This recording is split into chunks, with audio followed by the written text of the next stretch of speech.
Ya, selamat pagi Pak Bayu Kanigoro. Nama saya Vincent Suryadi Karsianto dengan NIM 280244266 kelas LF21. Pada kesempatan pagi ini saya akan mempresentasikan tentang Natural Language Processing atau NLP. Pertama-tama saya akan menjelaskan pengertian NLP atau Natural Language Processing.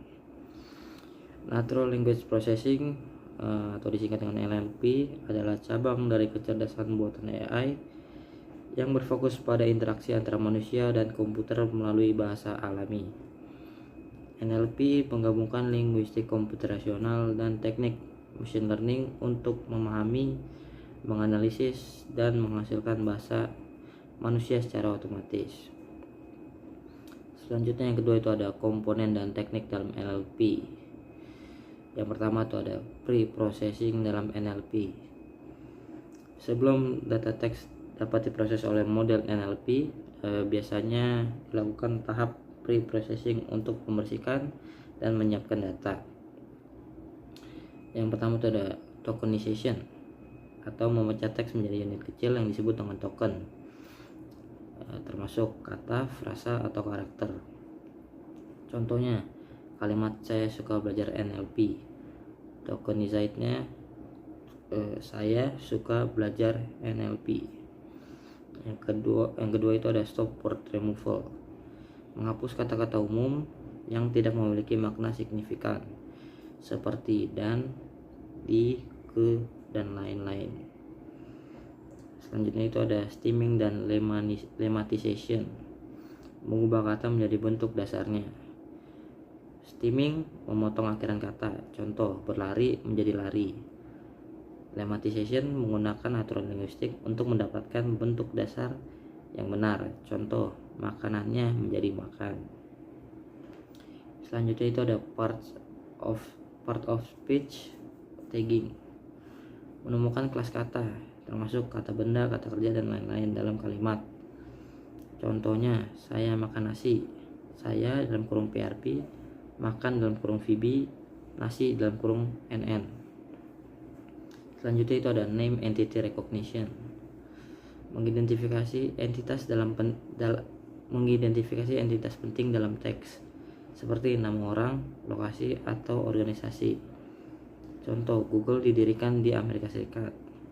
Google itu orang, Amerika Serikat lokasi. Selanjutnya ada dependency parsing. Menganalisis struktur gramatikal kalimat untuk memahami hubungan antar kata. Selanjutnya itu ada teknik NLP berbasis machine learning. NLP menggunakan berbagai pendekatan berbasis machine learning dan deep learning untuk menangani pemrosesan teks. Yang pertama itu ada pendekatan machine learning tradisional menggunakan algoritma supervised learning atau unsupervised learning untuk memproses bahasa alami. Yang pertama itu ada algoritma yang digunakan. Ada yang pertama itu naive Bayes digunakan dalam analisis sentimen atau klasifikasi teks. Yang kedua itu ada support vector machine digunakan dalam text classification. Yang ketiga itu ada random forest digunakan dalam berbagai tugas NLP seperti deteksi spam. Selanjutnya itu ada representasi teks dalam machine learning. Sebelum diproses, teks harus diubah menjadi bentuk numerik. Contoh yang pertama itu ada bag of words atau BOW, mewakili teks sebagai vektor berdasarkan frekuensi kata. Yang kedua itu ada TF-IDF atau term frequency inverse document frequency, menemukan bobot kata berdasarkan pentingnya dalam dokumen. Yang ketiga itu ada word embeddings atau representasi kata dalam bentuk vektor berukuran tetap. Contohnya yang pertama itu ada word to fact, GLOVE, dan yang terakhir fast text. Selanjutnya yang keempat itu ada deep learning dalam NLP. Deep learning telah merevolusi NLP dengan model berbasis neural networks. Yang pertama itu ada recurrent neural networks atau RNN, model jaringan saraf yang dirancang untuk menangani data berurutan seperti teks. Contohnya itu ada long short term memory atau LSTM. RNN lebih canggih dan dapat mengingat informasi dalam jangka panjang. Yang kedua itu ada gate recurrent unit atau GRU, alternatif lebih ringan dari LSTM. Selanjutnya yang kedua itu ada transformer based models. Model transformer adalah revolusi dari NLP dan menggantikan RNN dalam banyak aplikasi. Yang pertama itu ada BERT atau bidirectional encoder representations from transformers. Dikembangkan oleh Google. Terus dia mampu memahami konteks dua arah dalam teks dan cocok untuk tugas seperti klasifikasi teks, name entity recognition, dan question answering. Yang kedua itu ada GPT atau generative pre-trained transformer. Dikembangkan oleh OpenAI dan digunakan untuk menghasilkan teks yang menyerupai bahasa manusia.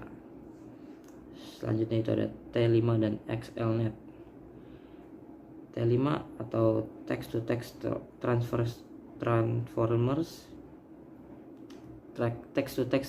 transformers, model yang merangkum berbagai tugas NLP dalam format text to text. Yang kedua itu ada XLNet, model yang lebih kuat dari BERT dan pendekatan permutasi pelatihan yang unik. Selanjutnya itu yang kelima ada aplikasi NLP dalam dunia nyata. Yang pertama, chatbot dan asisten virtual. Contohnya Google Assistant, Siri, atau Alexa. Teknologinya memanfaatkan NLP untuk memahami dan merespon perintah pengguna. Yang kedua itu ada machine translation atau penerjemah otomatis. Contohnya Google Translate. Teknologinya menggunakan model berbasis transformer untuk menerjemahkan teks antar bahasa. Yang ketiga itu ada sentiment analysis. Contohnya analisis opini pelanggan dalam review produk. Teknologinya menggunakan klasifikasi teks untuk menentukan sentimen positif, negatif, atau netral. Selanjutnya yang keempat itu ada text summarization. Contohnya merangkum artikel berita atau laporan panjang menjadi singkat. Teknologinya model berbasis deep learning atau BERT dan T5. Yang kelima, speech recognition. Contoh voice to text seperti Google speech to text. Teknologinya menggunakan NLP dan deep learning untuk mengenali ucapan manusia. Selanjutnya yang keenam itu ada tantangan dalam NLP. Yang pertama itu ada ambiguitas bahasa. Kata atau frasa dapat memiliki lebih dari satu makna tergantung pada konteks. Contoh, bisa ular, bisa berarti bisa dari ular atau ular itu bisa. Yang kedua itu ada keanekaragaman bahasa dan dialek. Variasi dalam struktur kalimat dan kosakata antar bahasa dan budaya. Selanjutnya itu adalah masalah data. Memerlukan dataset yang besar dan berkualitas tinggi untuk pelatihan model. Selanjutnya yang keempat itu ada bias model NLP. Model NLP dapat mencerminkan bias yang ada dalam data pelatihannya. Dan yang terakhir kesimpulannya, Natural Language Processing atau NLP adalah bidang yang berkembang pesat dengan banyak aplikasi dalam kehidupan sehari-hari. Dengan kemajuan dalam deep learning, model NLP semakin akurat dan dapat digunakan dalam berbagai industri. Dan itu sekian dan terima kasih. Itu presentasi dari saya. Mohon maaf jika ada salah kata, dan ya terima kasih.